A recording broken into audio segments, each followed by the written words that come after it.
course, we had to talk about it, or Dawson, if you prefer. And by the way, I've been listening to my videos. Oh my God, I sound like my sister. My sister is exhausting to listen to. I know I shouldn't say that about myself, but I literally count the seconds between, in her pauses when we're talking on the phone. Needless to say, I don't talk to her on the phone very much. So I apologize for my delivery. I don't talk like this normally, and I don't talk like this at work, certainly. But I guess as my therapist said about my sister, she chooses her words very carefully. So I guess I'm being very cautious about what I say. And like I am right now. I'm really sorry for the pauses, and then I stopped talking. I think it'll get better. That's all I can say. It's going to get better. I think, has anyone's first batch of videos ever sounded good? I don't think that's a thing. You just got to do them and get through the awkward parts. But anyway, doxing. So the sort of working definition that everyone has, literally the first thing that shows up when you Google doxing, it says search for and publish private or identifying information about a particular individual on the internet, typically with malicious intent. Now, here's the thing where I differ with a lot of people. I've heard people who dox or have doxed say, read that definition and say, and emphasize the publish part.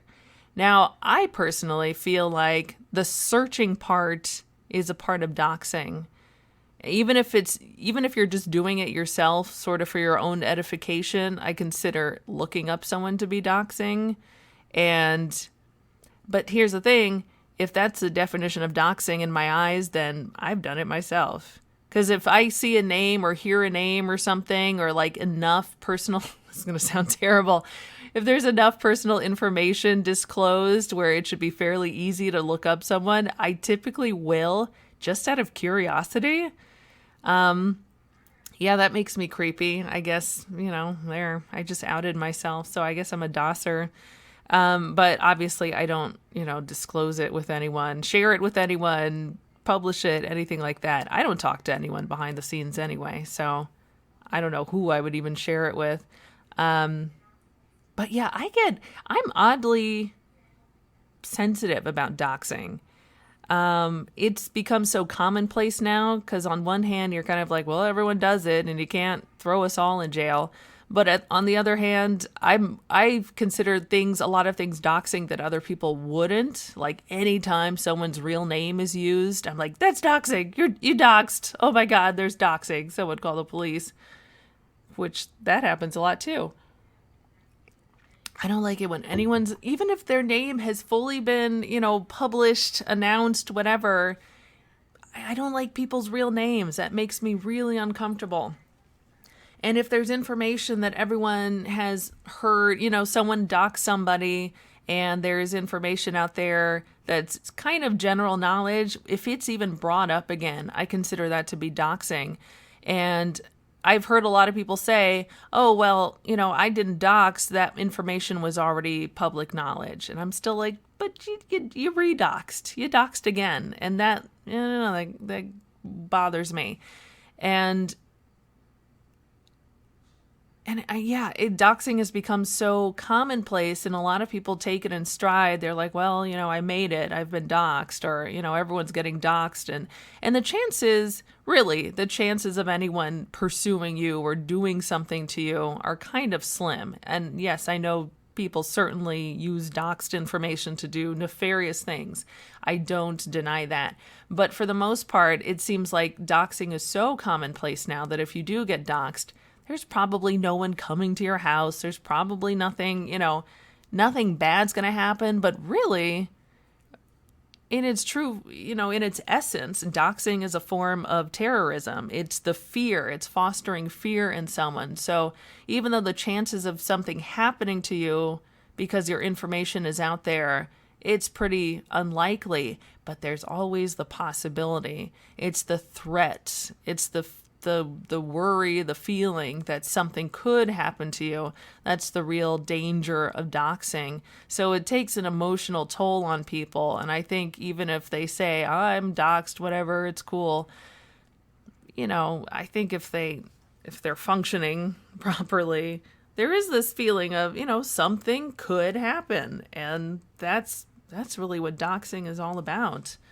So, yes, obviously doxing is wrong, and I think we all know that, and I think that's generally understood. And if someone doxes, I don't know, I'm thinking if someone doxed me, would I feel justified in doxing them back? Yes, in a way I would, because, an eye for an eye feels right sometimes. But at the same time, like they say, if everyone's doing eye for an eye, then we all end up blind. So do you continue the cycle of doxing? Do you want to sink to that level if someone doxes you? Ideally, you wouldn't, but, since it hasn't happened to me, I can't say for sure, and I can't necessarily judge people who dox someone who's doxed them. I think, I said in my first video that I had sort of doxed myself just to see what I was going to find. And it was kind of funny. I didn't pay the $15. It's so funny that you have to pay $15. And people say it like it's such a big deal. Like, I paid the $15. It's really not that significant a sum of money, especially considering all the information you're getting. That's not a lot of money. But at the same time, you have to ask yourself, what am I doing? What am I doing with my life that I'm spending money on this activity? Call me judgy. I'm being a little judgy, I guess. I think once you start pulling out your credit card, you kind of have to stop and think about what's happening in your life. So I didn't pay the $15 for myself, but I did look myself up. And a lot of the information was correct. Some of it was drastically incorrect. And I think the doxing people, the document people, I think they have me confused with someone else because, first of all, they said I was Caucasian, which I thought was hilarious. No, I am not Caucasian. And yes, I know I sound Caucasian. People tell me that all the time. So there's some Caucasian person of my name that I think they're mixing us up. And also it says, it'll tell you people that are associated with you, mostly family members. And there's some like large contingent of this particular family that's associated with my name, who I don't know at all. I don't know where they came from. I think they're related to that other Sagittariesse who's out there. So yeah, so if you dox me, just keep that in mind. There's some errors in the information. But yeah, hopefully we don't get to that point. But, everyone thinks that they're not going to get to that point. Or I don't know, maybe some people are hoping they do get doxed because then it means you've made it, which is true. Someone has to really not like you to go to that point. Although, like I said in the other video, the build up to doxing seems to get shorter and shorter. So before someone had to loathe you to start doxing you. Now they, you have to have an opposing opinion for some people to get doxed. It just happens so frequently now. It's so strange. I miss it half the time. I don't know if I'm hearing doxing and not even thinking, the red flags don't appear anymore. It just goes in one ear and out the other, or I'm just not watching the people who dox. But I always hear of other people doxing so-and-so. I mean, it just seems to happen all the time. And it's like, oh my God.